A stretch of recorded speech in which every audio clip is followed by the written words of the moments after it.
I have here today a 2019 Gibson Les Paul Jr. Billie Joe Armstrong signature release guitar. I know Billie Joe Armstrong released another signature model of his. It's the classic LP Jr., similar to this one. I think it was called the Floyd model with the cheetah print inside the hardshell case. So first impression of this Billie Joe Armstrong signature, even though he modeled this guitar off the Les Paul Jr., there's some major differences that make it quite different from a Les Paul Jr. And that's actually why I brought this guitar out right here to compare it to. Even though the setup is practically a Les Paul Jr., similar electronics, very simple setup, just one volume and one tone knob, that's it. There's no toggle switch, there's no selector switch. All the tones and the sounds that you create from this and this guitar, I'd say is about from the tone knob. Maybe the tone knob controls, I'd say 70 to 80% of the guitar's sound. Just two knobs, no selector switch. Doesn't that drastically reduce the amount of tones that you can release? That's what I thought too. But surprisingly, this one volume and this one tone setup, even though it's just two knobs, very simple, you can actually create a variety of tones with this guitar.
But I say that the major difference between a traditional Les Paul Jr. and this signature Billie Joe Armstrong is obviously the pickguard design. This pickguard is not a standard Les Paul Jr. style. This is actually the standard Les Paul Jr. style pickguard design. It covers half of the body, whereas on this one, it basically covers the entire middle part of the body, you know, except for right here. And another difference between this guitar and a standard Les Paul Jr. is the pickups. A Les Paul Jr. is known for the P90 pickups, which are on this guitar. And the P90, in my opinion, is probably one of the greatest pickups ever made. There's truly no replacement for a P90. You know, a lot of people, they can't stand the hum, the buzzing of the P90. So they try to do some mods and try to switch it out to mimic or emulate the P90 tone. But in my opinion, the only thing that can emulate a P90 tone is a P90. There's really no replacement for it. It's just a very unique sound. But I think that Billie Joe decided to go with these pickups, these Zebra, I believe these are the 57 classic humbuckers that Gibson released. I think he wanted to release this pickup because on his first signature Gibson Les Paul Jr. model, he included the traditional P90, just like this one. But, you know, if you're creating two, you know, signature models, you kind of want to make it a little bit different. At least that's how I would think. So I think that's why Billie Joe and Gibson decided to go with a completely different pickup system as well as a completely different pickguard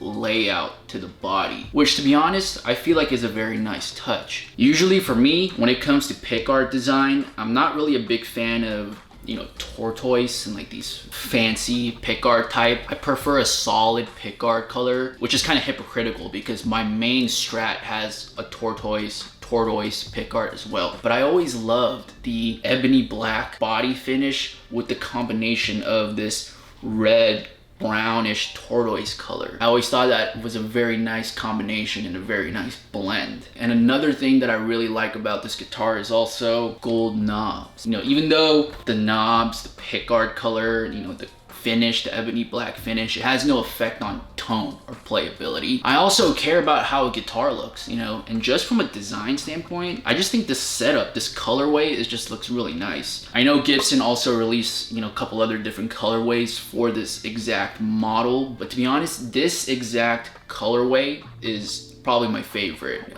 from this lineup. The neck is a very comfortable, I'd say some variation of a C-shaped neck. You know, when it comes to neck profiles, there's C, there's V, there's U, there's D, but a Gibson C-shaped neck and a Fender C-shaped neck, from my experience, are two completely different neck profiles. Even though they say it's a C shape, there's a lot of different variations of a C. This particular neck I've never owned or I've never felt on any Gibsons that I've owned or a Fender, but I could tell that this is a variation, some variation of a C-shaped neck. It's very comfortable to play. It's not too thick, it's not too slim. I'd say it's right in the center, leaning a little bit more towards the bigger neck than a slimmer neck, such as like an Ibanez or something like that. Tuners are stock Gibson Deluxe tuners, very high quality with these vintage style white plastic knobs. High quality plastic though. I think one of the most underrated and underappreciated aspects of a guitar is the tuners. You know, a lot of people, they stress the importance of the pickup, which I do agree is very important. But if you have the greatest guitar of all time and you have the shittiest tuners of all time, it's just not gonna work out for you. So one way for me to judge quality of a guitar, whether it's good or not, I always look at the tuners. How good is the guitar straight from the factory with no mods? How good are the tuners straight from the factory? And usually if the guitar has excellent quality tuners straight from the factory, it's safe to say that it's a quality guitar. And that is the case for this. To be honest, the one thing that worried me a little bit when buying this guitar was the quality control. From all the Gibsons that I've owned, the best quality Gibsons for the price has always been the 90s Gibsons and the early 2000s. I feel like Gibsons made past 2015, 2013, around that range, I feel like for me personally, the quality control slipped. Not even just a little bit, but a significant amount, to the point where it's noticeable. You know, after playing, you know, my vintage Gibsons and then going to a guitar store like Guitar Center and playing a new Gibson, let's say a $4,000 ES335, I expect it to be perfect quality. But for some of these newer Gibsons, the quality control is